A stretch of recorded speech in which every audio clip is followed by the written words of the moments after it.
ಒಂದು ಪೋಸ್ಟರ್ ಹಾಕಿದ್ರು, ಸಂಚಿತ್ ಅವ್ರನ್ನ ಎಲ್ಲರೂ ವೆಲ್ಕಮ್ ಮಾಡ್ತಿದ್ದಾರೆ, ಸ್ಯಾಂಡಲ್ವುಡ್ ದಿಗ್ಗಜರು ಎಲ್ಲರೂ ಅಂತ ಹೇಳ್ಬಿಟ್ಟು, ಅವ್ರ ಆಶೀರ್ವಾದ ಒಂದಿಗೆ ಅಂತ. ಆಶೀರ್ವಾದ ಅಂತ ಹೇಳ್ಬಿಟ್ಟು. ಸೊ ಅಲ್ಲೂ ಕೂಡ ನೀವು ಮತ್ತೆ ದರ್ಶನ್ ಸರ್ ಜೊತೆಲೇ ಇದ್ರಿ, ಕಿಚ್ಚ ದಚ್ಚು ಅಂತ ಹೇಳ್ಬಿಟ್ಟು. ಯಾಕಂದರೆ ನಮ್ಗೆ ಖುಷಿ ಆಯಿತು ಆ್ಯಕ್ಚುಲಿ. ಸೊ ಯಾಕಪ್ಪ ಎಲ್ಲ ಪ್ರೆಸ್ ಮೀಟಲ್ಲೂ ಅದನ್ನೇ ಪ್ರಶ್ನೆ ತೊಗೊಂಬರ್ತಾರೆ ಅಂತ. ಸಾರಿ ಅದಕ್ಕೆ. ಬಿಕಾಸ್ ನಾನು ಯಾಕೆ ಕೇಳ್ತಾ ಇದ್ದೀನಿ ಅಂದರೆ, ಇಬ್ಬರೂ ಜೊತೆಲೇ ಹಾಕಿದ್ರು, ಒಳ್ಳೆ ಗುಡ್ ಸೈನ್ ಅಲ್ವಾ ಅಂತ ಅನ್ನಿಸ್ತು. ಜೊತೆಗೆ ಈ ಸ್ಟಾರ್ ವಾರ್ ಅನ್ನೋದು ಸ್ಯಾಂಡಲ್ವುಡಲ್ಲಿ ಜಾಸ್ತಿ ಇದೆ compared to other industries. So ಅದೆಲ್ಲ ಸ್ಟಾರ್ ವಾರ್ ಇಲ್ಲದೆ ಎಲ್ಲರೂ ಚೆನ್ನಾಗಿದ್ದರೆ ಸಿನಿಮಾಗಳು ಚೆನ್ನಾಗಿ ಆಗುತ್ತೆ, ಎಲ್ಲ ಫ್ಯಾನ್ಸು ಬಂದು ಸಿನಿಮಾ ನೋಡ್ತಾರೆ. ಈ ಥರದ್ದೊಂದು ಪಾಸಿಟಿವ್ ಸೈನ್ ಬೇಕು ಅಂತಲೂ ಅನ್ನಿಸ್ತು, ಅದನ್ನು ಮಾಡಿದ್ದಾರೆ ಅಂತ ಅನಿಸುತ್ತೆ. ಸೊ ನಿಮ್ಗೆ ಒಂದು ಪೋಸ್ಟರ್ ನೋಡಿದಾಗ, ಎಲ್ಲರೂ ಒಟ್ಟಿಗೆ ನೋಡಿದಾಗ ಏನು ಅನ್ನಿಸ್ತು ಅನ್ನೋದು?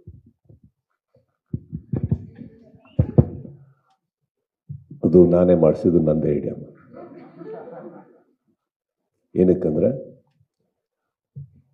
ಹುಚ್ಚ ಸಿನಿಮಾ ರಿಲೀಸ್ ಆದಾಗ ಕಟ್ಔಟ್ ಅನ್ನೋದು ಒಂದು ಪದ್ಧತಿ, ಒಂದು ಫಾರ್ಮ್ಯಾಲಿಟಿ ಇತ್ತು. ಆವಾಗ ಕಟ್ಔಟ್ ಹಾಕಿಸಿದಾಗ ನಾನು ನೋಡಿದ್ದೇನೆಂದರೆ, ಮೊದಲನೇ ವಾರ ಯಾವ ಕಟ್ಔಟಿಗೂ ಒಂದು ಹಾರನೂ ಬಿದ್ದಿರಲಿಲ್ಲ. ಕಾರಣ ಏನಂದರೆ, ವಿ ಆರ್ ನೋ ಬಡಿ. That is also right. I told him, ನೀನು ಕಟ್ಔಟ್ ಹಾಕ್ಸಿದ್ರೆ ಇವಾಗ ಅದಕ್ಕೆ ಖಾಲಿ ಬಿಡೋಕ್ಕಾಗಲ್ಲ.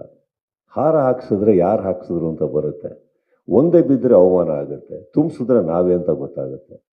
ನಿನ್ನ ಕಟ್ಔಟ್ ಒಂದು ದಿವಸ ನಿನಗೆ ಹುಟ್ಕೊಳ್ಳೋ ಅಭಿಮಾನಿಗಳು ಕಟ್ಟಲಿ. ಈಗ ಸದ್ಯಕ್ಕೆ ಆಶೀರ್ವಾದದೊಂದಿಗೆ ಹೋಗು. ಕನ್ನಡ ಚಿತ್ರರಂಗ ಬೆಳೆಯೋದಕ್ಕೆ ಇವರೆಲ್ಲರೂ ಇದ್ದಾರೆ, ಇವ್ರನ್ನ ಬಿಟ್ಟು ಇನ್ನೂ ಇದ್ದಾರೆ. I think the best garland is their blessings. And I thought this, the whole team